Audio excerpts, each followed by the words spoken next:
the fall of the Soviet Union, was that Reagan and Thatcher, Reagan particularly, increasing the spending on armaments so that the Soviet Union eventually collapsed? Or were there ideas in Russia which also brought that down?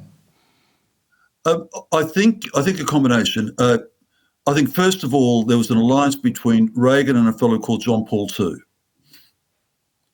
Oh, the Pope. And yes. I don't think the role of John Paul II can be understated in all of this. I mean, it was John Paul II who went to the lines in Poland, and I think it is probably, but I know that that there were advisors to President Reagan who were in regular contact with the Vatican. Again, so in part the answer to your question is, without doubt, Ronald Reagan was critical, more so than Margaret Thatcher. More than, of course, because America was the powerful country, the most powerful country. Well, it was more than that. It was that President Reagan, either wittingly or unwittingly, and I think wittingly, essentially set out to effectively bankrupt the Soviet Union through defence spending. I agree. I think he was a very clever man. I think he was always underrated by the media, but he was superb. Like Trump has been underrated by the media, I think.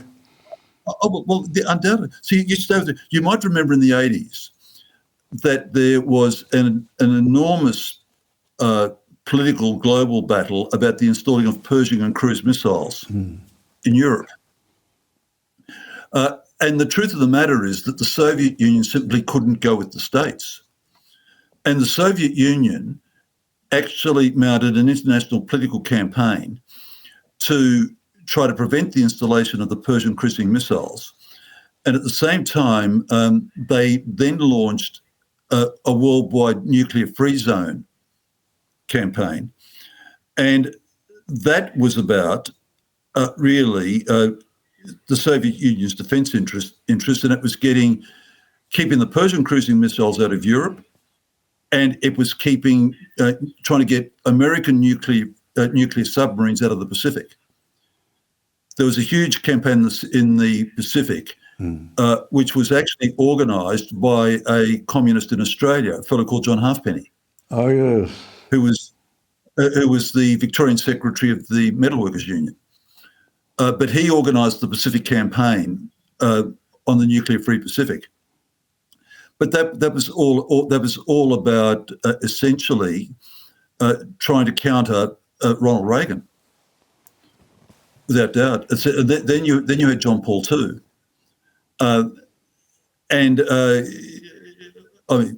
John Paul II's moral authority is just self-evident, but it was really that combination.